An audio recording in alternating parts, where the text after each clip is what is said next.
Salve, salve, rapaziada. Seguinte, mano, vamos destrinchar aí o jogo que foi entre Corinthians e São Paulo, né? São Paulo e Corinthians, pra falar a verdade. Foi lá no Mané Garrincha. Perdemos, né, filhote?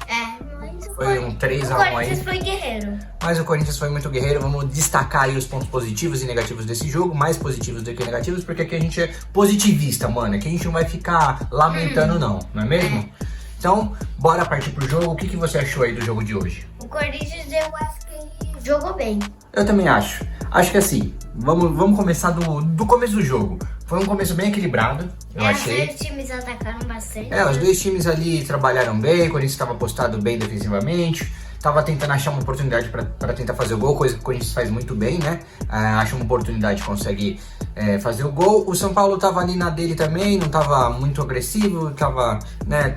Enfim, estava um jogo parelho. Normal, né? Estava normal, dentro das normalidades, né? No último minuto o Fagner tomou o cartão vermelho, que na minha opinião foi justo. O que você achou? Deu um pisão no cara, ele fez pum, um escravo na chuteira. Mano, ele simplesmente pisou no cara e com as cravas da chuteira, né? E a gente espera que ele não faça isso, porque ele é o capitão do time, é um dos caras mais experientes do elenco, né? E, pô... É melhor ele do que o Mateuzinho, né? Então, e ele vinha numa crescente muito boa, numa crescente absurda, mas o Fagner, infelizmente, quando é jogo que... Clássico, né? Clássico, jogo grande, jogo que a gente precisa muito pontuar, enfim. Mata-mata, quando tá em fase decisiva, ele costuma dar umas... cometer algumas falhas, cometer alguns erros, alguns erros infantis, né? E acaba entregando o jogo, né? Então, enfim, foi expulso aí no primeiro tempo. No finalzinho, acho, né? Se não me engano, foi no finalzinho do primeiro tempo. O Corinthians ainda jogou sem ele ali e tudo mais. No segundo tempo, o Corinthians voltou com uma formação diferente. O Corinthians começou muito bem, inclusive... Jogou bem demais, né? Eu arrisco a dizer que tava bem melhor que o São Paulo. Também acho. Tava com cara de quem ia sair o gol. Inclusive, no lance da expulsão do Fagner foi o pênalti e saiu o gol, né? Foi dentro da área. O Hugo quase pegou, hein?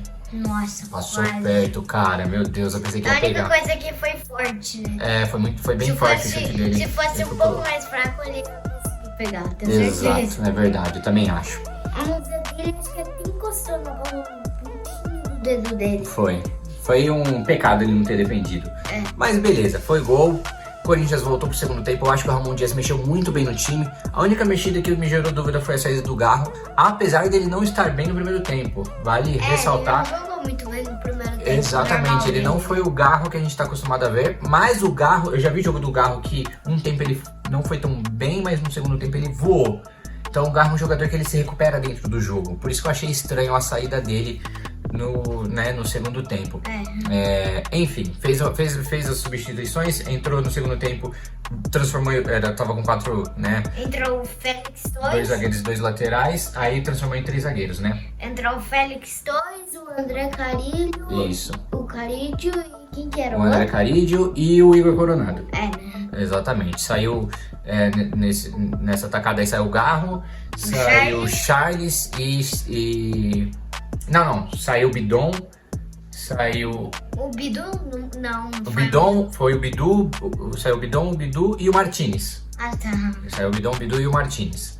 E aí continuou com o Garro, o Igor Coronado, o time jogando muito bem, voltou muito bem para o segundo tempo. Enfim, poderíamos ter tentado um gol, né? Enfim, tava jogando o suficiente para empatar. Porém, André Ramalho foi juvenil. Foi. Assim, o André Ramalho é um baita zagueiro. Ele chegou e hoje é o nosso melhor zagueiro no elenco. Mas ele foi juvenil demais. Ele ficou pistola porque o Luciano deu um chapeuzinho nele. O juiz já tinha dado a falta pro Corinthians, foi uma falta no Memphis, que o Memphis já tinha entrado no lugar do Garro. E foi uma falta no Memphis, o juiz apitou a falta, a bola sobrou lá pra defesa do Corinthians. O Luciano pegou, deu um chapeuzinho nele. E eu acho que ele ficou irritado, já era um jogo quente e tudo mais. E ele deu uma cotovelada, disfarçando ali. Ele deu querendo disfarçar. Tipo assim. Mas hoje em dia não dá, cara. Tem VAR, não tem como você fazer essa malandragem que antigamente faziam muito. Não é da sua época, mas antigamente os jogadores faziam muito isso, filho. Eles faziam. Nossa, toda hora quando acontecia alguma coisa que eles não gostavam, eles chegavam e disfarçadamente batia no cara. Dava um chutinho embaixo, uma cotoveladinha aqui, uma porradinha aqui, E o juiz não via, porque não tinha VAR, só que hoje em dia tem, cara. E foi nítido que ele girou pra acertar o Luciano. O Luciano conseguiu o que ele queria. expulsou aí o André Ramalho, a gente ficou com 2 a menos, aí foi absurdo. Aí com 2 a menos, o Corinthians tava correndo bem, não parecia que tinha um jogador a menos, né, quando tava só um, mas depois foi... Essa arbitragem também foi muito ruim, muito ruim. Eu achei uma arbitragem bem ruim, bem abaixo. Assim. A arbitragem no geral no Brasil é muito ruim, mas o juiz, aparentemente, ele dava muito mais falta pro São Paulo do que pro Corinthians. O Corinthians, ele sofreu a falta, ele não dava, ele deixava. Todo contra-ataque do Corinthians, São Paulo, ele dava. todo contra-ataque do Corinthians, os Corinthians, a maioria deles sofria uma falta e o juiz não dava. E o cara do Corinthians encostava nos caras do São Paulo, era falta. Toda hora, parecia que esse foi o ritmo do jogo. Falta. Assim, essa foi a impressão que eu fiquei também. Foi a impressão que eu fiquei. Não gostei da arbitragem. Nossa, travei. Arbitragem. A CBF também é tudo ruim, né? Vamos chegar lá também. E pra concluir, enfim, ficamos com 2 a menos, né, filho? E aí o jogo ficou muito difícil, mas o Corinthians foi o Corinthians, né, mano? Foi um time guerreiro, muito guerreiro. A gente conseguiu achar um gol, né? Saiu o segundo gol dos caras, né? Saiu um gol de cabeça. Antes disso, saiu um gol de cabeça do sei lá de quem, mano, dos caras lá. E aí o Corinthians tava... Do Arboleda, né? Foi do Arboleda. E aí o time tava já desestabilizado, tava faltando jogador na marcação, acabamos tomando o gol de cabeça, tudo bem, beleza. 2 a 0 pra gente já ia ser muito difícil reverter ou empatar qualquer possibilidade. Só que o Corinthians foi muito guerreiro, foi pra cima, o Yuri Alberto fez um gol, atacou. O Yuri Alberto fez um gol com 1 a menos, cara. A gente conseguiu chegar no 2 a 1. E foi questão ali... 1 a menos é o 2 a menos. 2 a menos, com 2 a menos, nossa, absurdo. Com 2 a menos a gente conseguiu. E foi por detalhes ali que infelizmente, né, com 2 a menos, por detalhes não, né, mas por superioridade numérica o São Paulo acabou matando o jogo com o 3º gol, não tinha mais o que fazer. Eu tava até na esperança ali, tentar cavar um pênalti, uma bola parada ali, quando você sempre consegue achar algum gol no final do jogo. Uma falta, né? O Memphis bateu falta muito forte, né? O Memphis bateu uma falta absurda também. Foi uma falta que ele pegou ali na cabeça da área ali, chutou forte, deu até uma enganada na gente, né? Parecia que tinha ido por gol, mas foi pra fora. O Romero perdeu um gol também. Perdeu não, né? Ele não chegou na bola, faltou 2 dedos pra ele chegar na bola.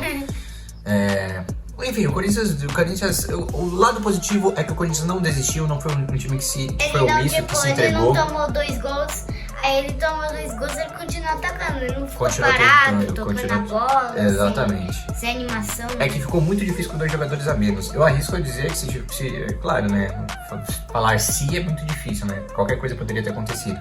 Mas, se não tivesse sido não tivéssemos 2 jogadores expulsos, se tivesse talvez 11 contra 11... a gente conseguia empatar. Se tivesse 11 contra 11, não teria acontecido pênalti e tudo mais, né? Provavelmente a gente ia ganhar esse jogo.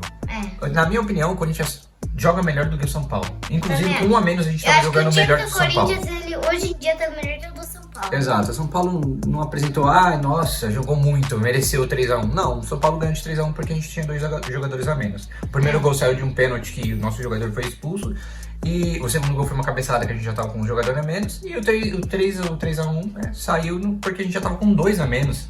O cara invertou a bola pro outro lado do campo, tinha 3 jogadores de São Paulo lá. Tinha 3 e tinha um do Corinthians marcando. O Caride, coitado, voltou, se matou lá pra tentar fazer alguma coisa. E olha que o Caride nem zagueiro é. Exatamente. Teve que jogar por 2 jogadores, né? Então, tornou tudo muito mais difícil. Mas o que a gente pode levar desse jogo é o seguinte... O Corinthians é um time guerreiro, um time que não se entrega. É um time que vai lutar até o final e por isso que eu acho que a gente não vai cair.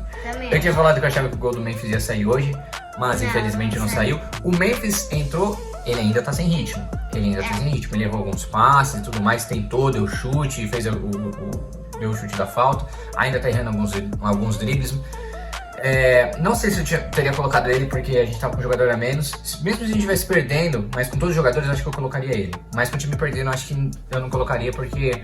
Por mais que ele é um jogador gigante, né? É um jogador enorme, que a gente espera muito dele, mas ele ainda tá sem ritmo, cara. A gente precisa de alguém que tivesse que correr por 3 pessoas, porque a gente tá com 2 a menos. A gente precisava de jogador que podia correr. Então, o Garro costuma fazer isso, é que o Garro não rendeu tanto, aí eu acho que o Ramon Dias entendeu isso e tirou ele, né? Mas você teria outra... Nossa, é até horrível o que eu vou falar, mas o Pedro Henrique, ele é correria, ele consegue fazer esse papel de jogar por 2, 3 jogadores aí, né? Enfim, teria talvez outras possibilidades aí que rendesse um pouquinho mais pra essa circunstância do jogo. Não que o Memphis não deveria jogar, tá? Se fosse 11 contra 11, pra mim o Memphis teria que entrar de qualquer jeito. Mas entrou, pegou mais ritmo de jogo. Inclusive, talvez no próximo jogo ele seja até titular, porque o próximo jogo o Romero tá suspenso, né? Romero e André Ramalho suspensos aí pro próximo jogo. E o... quem é o outro que foi expulso? Romero, André Ramalho e Fagner? E o Fagner que também vai estar suspenso no próximo jogo, que vai ser contra o Atlético Paranaense em casa. É um jogo que a gente tem que ganhar de qualquer jeito, que é disputa direta, né? Na zona de rebaixamento. Tem uma diferença de 3 pontos pro Corinthians para o Atlético Paranaense. Mais algum detalhe para falar?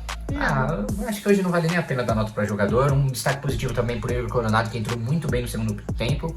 Entrou ligado, ele sempre tentando armar jogo. Falando nisso, ele foi craque do jogo, até contando com os caras do São Paulo. Exatamente, pra você ver como foi o jogo, né? O 3x1 São Paulo não diz o que foi, o que deveria ter sido o jogo, né? Então, o Igor Coronado entrou bem.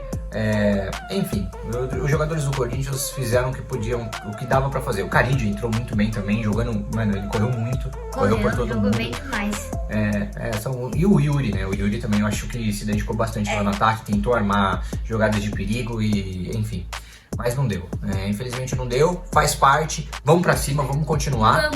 E próximo jogo a gente ganha, tenho certeza disso. Eu também. E só pra comentar aí, teve a parada da CBF, né? Só pra finalizar aí com a paradinha da CBF que alterou a data da Copa do Brasil. Porque o Flamengo parece que ele é dono de tudo. Ele quis mudar. Vou contar a história aí pra vocês que não sabem. O Flamengo, ele quis mudar a data da FIFA. E nas regras diz que os dois times têm que aceitar pra poder mudar. Aí o Flamengo aceitou e o Corinthians não aceitou. E a CBF ainda mesmo assim mudou a data. Exatamente. E porque nós, corintianos, estamos todos indignados com essa alteração, que parece ser uma coisa boa às vezes, né? Às vezes pode que ser, no caso, vai inverter os jogos, né? O jogo, durante esse tempo, vai ter a data FIFA, ou seja, jogadores vão ser convocados. O jogo da Copa do Brasil estava marcado para um dia depois do final da data FIFA, ou seja, provavelmente o Flamengo perderia alguns jogadores que vão ser convocados, e o Corinthians também, tá? O Corinthians perde o Martínez, o Corinthians perde o Félix Torres, talvez o Memphis, talvez perca o Romero, que hoje é extremamente importante pro time, enfim. Só que a prioridade do Corinthians é o Campeonato Brasileiro, a prioridade do Flamengo é a Copa do Brasil. O jogo já estava marcado, já tinha data. A pessoa também, vai ser nesse horário, vai dar pra gente ir, só que agora não vai dar mais. Exatamente, porque teve gente que já se programou pra ir pro jogo. Já comprou passagem de avião, já se programou, já tá se programando pra vir gente que vem de fora. É jogo de mata-mata, jogo extremamente importante. Então, assim, e os caras simplesmente mudaram. Inclusive, eles quebraram uma própria norma deles, né? Uma regra. Exatamente, da própria CBF, que eles dizem, né, que não pode ter alteração, a não ser que o mandante do jogo peça alteração, aí eles vão avaliar, ou se não, quem vai transmitir os jogos, né, peça, aí eles avaliam também. Tem mais uma outra questão lá, mas que não caberia pro Flamengo. O mandante do jogo era quem? Corinthians ou... vai ser o Corinthians, o segundo jogo. Então o mandante, no primeiro jogo o mandante é o Flamengo, o segundo é o Corinthians. Exatamente, né? O jogo que vai ter alteração é o segundo jogo, que é no estádio do Corinthians. Tá? Então a nossa indignação é porque, assim, no estado que já tava todo mundo ciente que ia ser, independente de como acontecesse, já tá marcado há muito tempo, ninguém saberia que o Flamengo ia chegar, se o Corinthians ia chegar, ninguém sabia. Então tava tudo marcado, é isso e ponto, acabou. O Corinthians prioriza o Campeonato Brasileiro, porque precisa sair da zona de rebaixamento, e hoje o Flamengo quer priorizar a Copa do Brasil, porque foi eliminado de tudo. De tudo não, né? Da Libertadores, e já praticamente não briga mais pelo título do Campeonato Brasileiro. Então eles quiseram priorizar a Copa do Brasil, e para isso eles pediram para alterar a data, para eles conseguirem colocar os seus principais jogadores, né, vai ser fora de data FIFA, então ninguém vai ser convocado. Sendo que os dois times, só frisando, os dois times têm jogadores convocáveis, tá? E pro Corinthians não é nada interessante, porque o Corinthians quer priorizar o Campeonato Brasileiro. Ou seja, no final de semana que vai proceder, o próximo vai ser depois da data FIFA, vai ser um dia depois vai ser o jogo do Corinthians, pelo Campeonato Brasileiro. Ou seja, a gente vai jogar desfalcado. Quem levou vantagem nessa história? Só o Flamengo, porque ele pediu alteração, o Atlético Mineiro aceitou também, viu? O Atlético Mineiro viu que o Flamengo pediu, entrou pra pedir também, só que o Vasco, que vai jogar contra o Atlético Mineiro, também não aceitou, o Corinthians também não aceitou, e eu acho isso totalmente errado, não deveria alterar as datas, mas se alterar, galera, acabou a memória aí do celular, Mas, voltando aí pra finalizar o vídeo, né? Que eu tava falando, o que eu usaria de estratégia aí, caso o Flamengo consiga alterar a data, é o seguinte, mano. Usaria o discurso de vamos ganhar, vamos ganhar. Vamos, time, vamos ganhar. Eles estão com medo. Eles estão com medo. Eles estão com medo. Os caras querem mudar a data. Os caras, vamos mudar a data. Por quê? Porque estão com medo. O Ramon Dias tem que colocar isso na cabeça dos jogadores. A gente tem que ganhar lá na casa deles, quarta-feira, e ganhar em casa também. E amassar os caras. Acabou, poucas ideias. 4-0. É isso aí. E eu acho que isso finaliza nosso vídeo. Espero que tenham gostado desse vídeo, galera. Vai Corinthians, não fiquem preocupados, a gente vai conseguir sair da zona de rebaixamento. Vamos ganhar o jogo quarta-feira, vamos ganhar o jogo no final de semana e vamos pra cima, mano. Aqui é Corinthians, aqui é contra tudo e contra todos, fechou? É nóis. Vai Corinthians. Vai Corinthians.